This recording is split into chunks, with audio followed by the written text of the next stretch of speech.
Tá, deixa eu começar aqui o vídeo.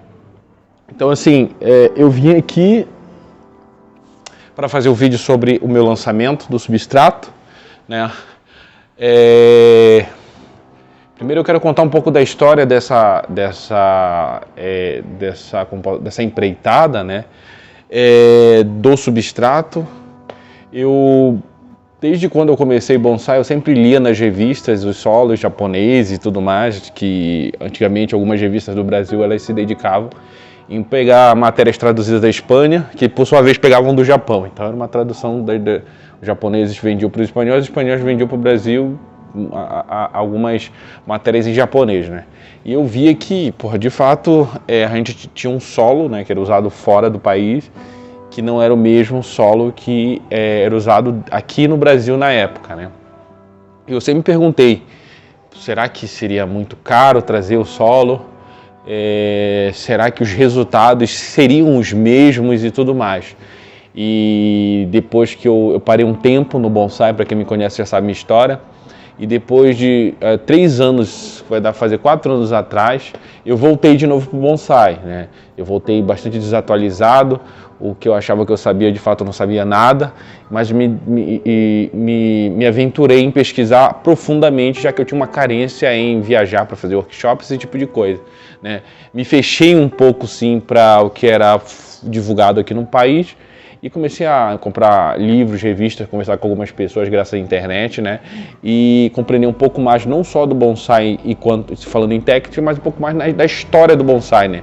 Eu chamo dessa empreitada antropológica porque tem etnografia, né? Ou seja, eu vou atrás dos rastros, né? Deixado ali pela cultura que desenvolveu o bonsai, que conta um pouco da história do mesmo, né? Com isso, eu adquiri muitos amigos, adquiri muito conhecimento. Esse conhecimento ainda está sendo lapidado ainda, né? Não chegou no seu apogeu, mas devagar a gente vai discernindo alguns mitos e se afastando. É importante também lembrar que não existe uma receita de bolo maravilhosa para se desenvolver bonsai, e sim algumas equações a qual pessoas inteligentes conseguem adaptar a sua realidade ali ou ao seu clima, né? É evidente que quanto mais você dilui essa técnica, menos bonsais bons você vai ter, porque a técnica ela necessita de uma amplitude, né? Uma amplitude escorrida, né? Desse expansionismo técnico, ele necessita disso, né? Então, quanto mais você dilui, mais você enfraquece, né, a técnica, tá bom? Então assim, eu entrei em várias discussões sobre isso, algumas pessoas já me conhecem que eu já venho batendo nessa tecla já tem um tempo, e eu comecei a tentar analisar a história do bonsai brasileiro e vi que tinha muitas anomalias acontecendo, muitas pessoas que adaptaram coisas, porque na época também era quase impossível, se não impossível trazer, né? Então era um sonho muito longínquo, né, dos que vieram anterior a nós, das pessoas que estavam numa época bastante escassa, né? Sem a tecnologia que nós temos hoje. Mas eu acho, na verdade, um disparate a gente ter todo esse poder um pouco maior hoje em dia para desenvolver bonsai e não correr atrás de um melhoramento para se chegar a a praxe da internacionalização, né? Ou seja, usar os mesmos elementos que as pessoas de alto grau técnico ao redor do mundo usam, né? O que a gente usa no Brasil, na verdade, em alguns campos do bonsai são coisas muito abaixo, né? E muito mal fundamentadas e estudadas. Algumas pessoas, quando eu lancei o solo, me perguntaram, mas, perguntaram para algumas pessoas que me conheciam, alguém já usou, não sei o quê, isso aqui não precisa de carteirada porque existe muitos anos de estudos, né? Muitos anos de estudos, né? Nos bonsais de primeiro nível, ou seja, nos países que desenvolvem um bonsai de nível classe A, né? Já os nossos paliativos têm muito poucos estudos, né? No passado ninguém se conhecia, nem a carga catiônica, né, do caco, vou falar assim, ou de qualquer pedrisco que a gente usava. Então a gente não tinha essa ideia, era tudo no chute, né? Era uma coisa muito, sabe, sem um conhecimento profundo. Eu também estou dando muita informação no meu Instagram, estou falando muito sobre carvão de arroz, sobre carvão de bambu, que é 2 materiais que eu estou usando bastante aqui nessa mistura, né? E qual a propriedade destes, né? Para quem me acompanha vai saber muito sobre isso, já que eu vou estar de forma periódica, né, lançando ali muitas matérias a respeito, né? Algumas pessoas me perguntaram, o carvão, qualquer carvão pode ser usado? Não, tudo depende da matéria-prima. Se você tem um conhecimento sobre matéria-prima profunda, você vai saber os predicados daquilo, né? Eu sei desse porque já tem um estudo muito intenso, uma tradição, uma cultura está estudando há muito tempo, então tem muita coisa escrita a respeito do mesmo, né? Então, assim, eu decidi importar, né, do Chile e de algumas partes da Argentina solos vulcânicos, né? E esses solos vulcânicos, principalmente lava rock e pumice, são usados tanto nos Estados Unidos quanto na Europa, né? Como no Japão, para se cultivar bonsai. Existem estudos muito grandes a respeito destes, né? E é uma forma bastante explanada de se fazer o substrato do bonsai. Todo mundo já sabe isso, né? Eu não vou falar muito sobre os predicados aqui, mas eu vou defender um pouco a minha tese de forma sucinta, tá bom? Então, assim, além de oferecer a pumice, que tem N predicado, inclusive é o que mais retém água, né, de todos os grânulos, eu vou ver também a lava rock, que tem uma acidez um pouco mais acentuada, e a sua estrutura parece até com a pumice, né, mas ela chupa um pouco menos água, tá bom? Mas ela tem uma acidez um pouco mais, né, mas também é rico de macro e micropólios, a qual pode fundamentar ali tanto a penetração das raízes, quanto ali, né, a macrobiologia do solo, tá bom? Então, assim, o que eu posso dizer? O que eu posso dizer sobre isso? Eu posso dizer que esses 2 solos eu vou estar disponibilizando tanto a lava rock, né? A kadama não, a kadama tem no bonsai oriental, né? Tanto a lava rock quanto a pumice de maneira individual, né? E serão vendidas de 2 e 10 quilos. E também serão vendidas lava rock de 2 litros, litros, não quilos, né? 2 litros e 10 litros. Mas eu quero comprar 3. Eu posso colocar no pacote ali que eu deixei um pouco para preparar assim, né? E é isso, eu posso vender individualmente, mas aparentemente, né, serão de 2, eu acho que de 2 e 10 litros, né? Mas se você quiser comprar também de um pouco mais, um pouco menos, não tem problema, eu posso fazer, né? Os sacos que eu comprei foi esses de 2 e 10, por isso que eu estou dando esse parâmetro, tá bom? E também eu estou vendendo esses sacos prêmios aqui, né, que foi uma mistura fundamentada e bastante estudada, né, que são sacos tanto de Shohaku, que são solos para coníferas, tá bom? Esse aqui é um solo para conífera, né? E o Zuki, solos para decíduas e folha plana, tá bom? Qual é a diferença desses 2 solos? É que um tem de base sólida, assim, né? A lava rock e o takesumi, né? Que seria o carvão de bambu. E esse outro aqui não tem a lava, né? Tem uma possibilidade de você potencializar a alcalinização ou a leve acidez, né? Isso vai depender da sua planta. Vou dar um exemplo: se você tiver um caqui, ele gosta, um diospiro caqui, ele gosta mais, né, de um solo um pouco mais alcalino, né? Então ele vai levemente alcalino, então ele pode ser potencializado, né? Assim como o levemente ácido também tem uma estabilidade aqui, né, que é fundamentada pelo carvão ali de casca de arroz, tá bom?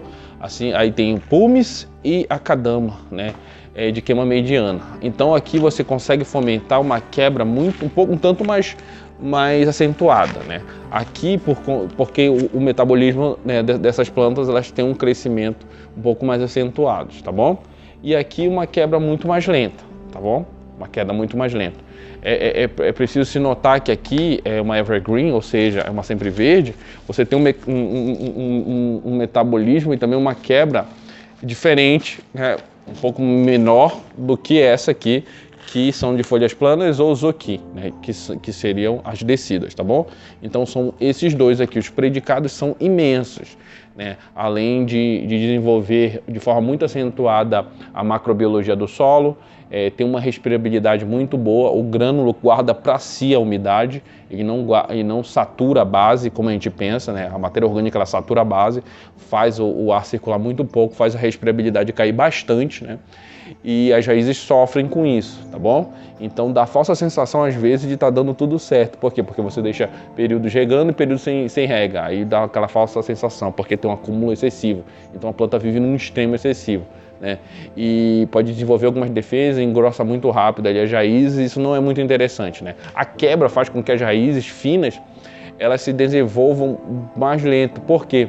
Porque elas vão bifurcar e vai dar mais fina, então elas demoram mais mas em compensação elas vão bifurcar tanto que vai ficar uma ramificação fina e muito bifurcada, que é o que é interessante, né? Elas não vão só perseguir ali a lateralidade do vaso e fazer só aquela capa de raiz falsa, né? Ela vai fazer raiz no fundo, vai fazer raiz em todas as localidades, que é o interessante, né? E a troca sempre é de dentro para fora. Se for muito intensa só por fora, por conta da perda de umidade central, né? A dificuldade da raiz se manter úmida, ela vai buscando a lateralidade do vaso, então ela fica muito mais tempo ali úmida de forma uniforme. Deixa eu sair daqui da 6. Ai, cansei. Pois é, são dois produtos bastante interessantes, né? O preço tá por volta de R$ 26,50, por causa de um saco mais sofisticado, de craft preto, né? E ele tem respirabilidade, tá bom? E esse também aqui tá R$ 26,50. Quanto é que tá individualmente, né? O litro tá saindo por volta... Aqui tem um pouquinho mais de um litro, tá bom? Pouca coisa, né? O litro tá saindo por volta de R$ 25,00 da Lava Rock e da Pumice R$ 25,00, tá bom? Se vocês quiserem comprar, vocês entrem em contato com a H2 Store, né? Eu vou deixar aqui debaixo, né? H2 Store, né? Venda direta lá. Eu ia fazer um link, só que tem algumas... Ia ficar um pouco mais caro por conta da transação, né? Então eu tô pensando ainda, né? Você pode mandar um e-mail também, né? Que é gadoen@gmail.com, tá bom? Eu vou colocar aqui também, né? Então é importantíssimo, né? Isso daqui é para ser usado em plantas que estão, né, em estágios de ramificação mais avançada, né? Ou em plantas terminadas, digamos assim, né? E assim, é muito importante a gente saber, né, que esse é um passo importante para a gente no solo, é muito importante, você não sabe o quanto isso é importante. Eu briguei bastante por isso, é uma bandeira que eu estou levantando há muito tempo, né? Eu não quero menosprezar ninguém, eu não quero chincalhar ninguém, nem nada do tipo, eu acho que a gente deve engordar as plantas no solo paliativo, está dando muito certo, está de boa, pode crer, né? Beleza. Mas eu tenho uma coisa para falar sobre isso, né? Eu preparei essas dosagens aqui de solo misturado e recomendo, caso você compre os solos soltos, como a Pumice e a Lava, você preparar, você tem que colocar uma porcentagem um pouco mais alta de carvão, em torno de 10%, tanto, né, carvão de bambu para conífera, quanto carvão de cuntan, que seria, né, a palha de arroz para descidas. Por que isso? Porque a gente não vê muitos bonsaístas no Japão usando uma intensificação no carvão. Na verdade é o seguinte, como as plantas lá, desde os produtores já vêm, pela logística deles, né, e pela cultura que eles têm nisso, já vem muito boa de raiz e tudo mais, já vem às vezes com uma raiz bem desenvolvida, vem com poucas raízes Shokun, que são raízes grossas negativas. Então eles não precisam muito dessa correção, né, que desestabiliza às vezes o pH, às vezes não, né, e não precisam muito disso. Já a gente que vai pegar algumas plantas que tem em alguns viveiros, que tem uma logística, digamos assim, que usam uma engorda mais intensa, todavia com um substrato às vezes que deixa a planta com muita raiz Shokun, a gente vai ter que corrigir muitas coisas, né? Isso, não estou falando mal dessas pessoas, não. Na verdade, o que eu estou dizendo é que essa engorda, né, é uma logística que é cabível a nós, porque a gente tem uma outra cultura, é mais caro para a gente comprar certas determinadas coisas, e no Japão e na China, em alguns outros locais, é mais barato. Isso acontece também em alguns países pobres da Ásia, quando o pessoal usa material, esse material paliativo para fazer essas engordas também. Tem uma série de problemas. Tu não vai ver umas engordas dessas, o cara fazendo num pinheiro negro, nem umas plantas mais difíceis, né? Vai ser num ficus, alguma coisa do tipo que tu pode zerar a planta e tá tudo bem, né? Mas algumas das nossas plantas é bastante complicado fazer, né, esse tipo de correção. Então, assim, eu fiz essa receita pensando nisso, né? Uma desinstabilidade no solo, eu quero fazer uma super nutrição da planta, né? E a planta, porque eu quero, não sei, eu tenho um objetivo, né, de fazer a retomada da massa verde, né? A potencialização pode ser feita nessa base de boa, né?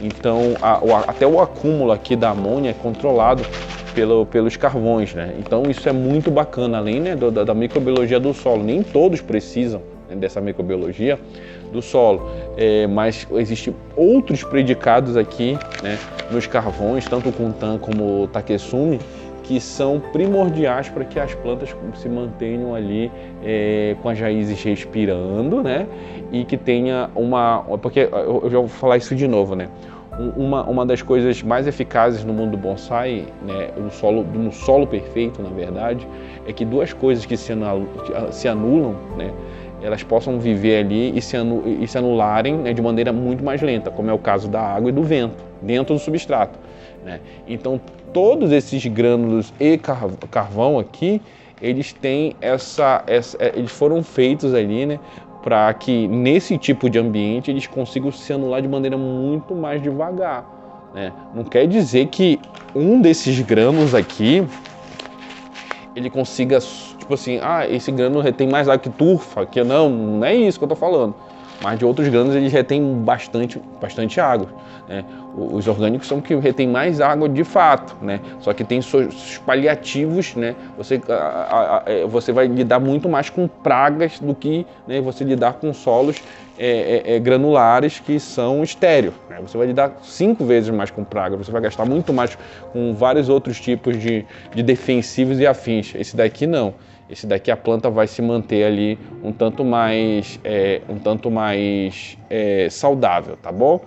Então, basicamente é isso, né? Você vai encontrar os solos prontos e a lava e a pumice no Gadol Story, né? Você vai lá no Gadol Story, manda uma mensagem pra gente, manda seu CEP, né, e o volume que você quer, e a gente vai estar, né, fazendo o orçamento, tá bom? Eu sei que eu tentei trazer o solo o mais barato possível, mas foi bastante difícil, né? Talvez no futuro, se eu conseguir uma logística melhor, eu consiga baixar mais o preço, tá bom?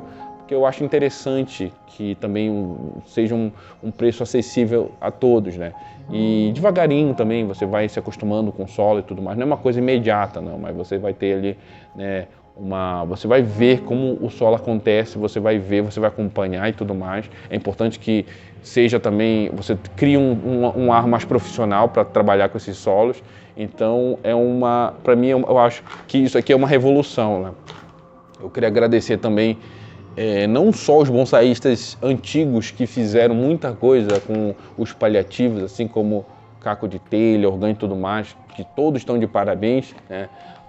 E também o meu amigo Guilherme, né, que está fazendo toda essa correria comigo, e o Fabian Tackley, né, que foi a pessoa que me inspirou ali a ir para cima e fazer ali, né, a revolução, começar um pouquinho, né, mas eu acho que a gente não consegue nada sozinho, né? Sempre tem que ter uma ajuda, né? E agradecer a todo mundo, né, cara, do bonsai. E por mais que existem algumas brigas e afins, né, mas eu acho que a gente está meio que junto, né? E é isso, cara. Eu acho que sem união a gente não vai conseguir nada, né? Só um não vai conseguir nada. Então é importante que todos dê as mãos ali e consigam fazer o próximo passo, tá bom? Muito obrigado, tá bom? Muito obrigado.